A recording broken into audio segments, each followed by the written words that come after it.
না, আমি একটু মুম্বাই যাচ্ছি, কারণ আপনারা জানেন মুকেশের ছেলের বিয়ে, এবং আমাকে বারবার আমন্ত্রণ জানিয়েছেন ওরা, যেহেতু বিশ্ব বাংলায় বারবার মুকেশজি আসেন বাংলার ডাকে আমন্ত্রণে, তাই সবাই যাচ্ছে। বাট আমি হয়তো যেতে পারতাম না, কিন্তু এতবার করে আমন্ত্রণ জানিয়েছেন যে একেবারে ছেলে থেকে শুরু করে নেতাজি থেকে শুরু করে মুম্বাই মুকেশজি থেকে শুরু করে বারবার, সেই জন্যই আমি যাচ্ছি। আমি কালকে উদ্ধব ঠাকরের সাথে একটা অ্যাপয়েন্টমেন্ট করেছি, রাজনৈতিক কথা হবে, কারণ অনেকদিন দেখা হয়নি ইলেকশনের পর। এবং শারদজির বাড়িতেও যাব, শারদ পরের সাথেও আমি একটা অ্যাপয়েন্টমেন্ট করেছি, একটা 4টে আছে, একটা 5টা আছে। অখিলেশও কালকে গিয়ে পৌঁছবে, ওর সাথেও দেখা হলে হয়ে যেতে পারে, এখনো ঠিক হয়নি কখন কখন পৌঁছবে না পৌঁছবে।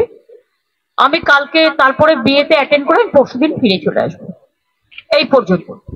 আমি আপনাদের একটা কথা বলি, কয়েকটা টিভি চ্যানেল খুব ভুলভাল উল্টো পাল্টা বিজেপির কথায় এম স্কোয়ার, অর্থাৎ ওদের একজন মালভিয়া আছে।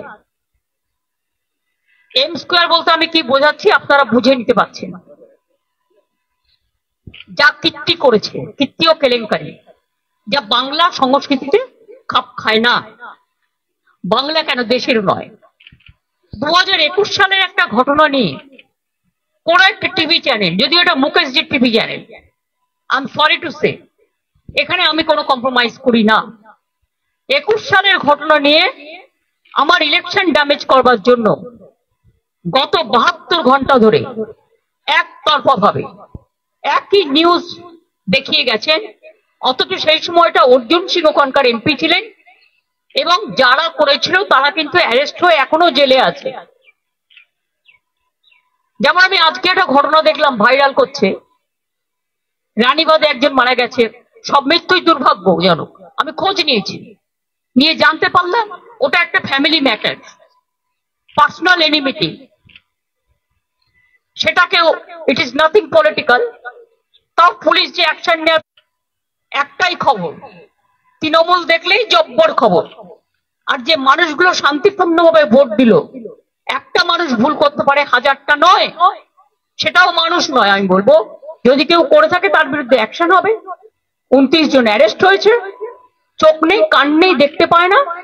কয়েকটা টিভি চ্যানেল বাড়াবাড়ি করে উত্তেজনা চড়াচ্ছে, প্ররোচনামূলক বিবৃতির মাধ্যমে লোককে মিসলিড করছেন, ভুল বোঝাচ্ছেন, আর অপসংস্কৃতির কাণ্ডারি হয়ে এরা মোদি মিডিয়া হয়ে গেছে।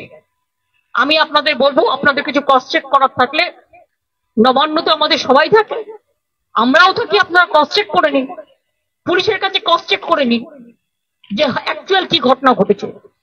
এমনকি পুলিশ যখন বলছে, ইনফরমেশন দিচ্ছে, তখনও সেটাকে আপনারা ক্যারি করছেন না, just one sided news carry হচ্ছে।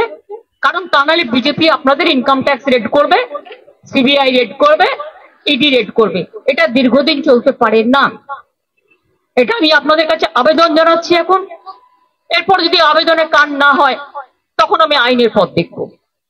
সরি, এটা আমার বলতে আমি বাধ্য হলাম, তার কারণ ইলেকশনটাকে সামনে রেখেই নিউজ 18-এর এই প্ল্যানটা ছিল, এবং ইলেকশনটাকে ড্যামেজ করার জন্য এবিপি আনন্দের প্ল্যানটা ছিল।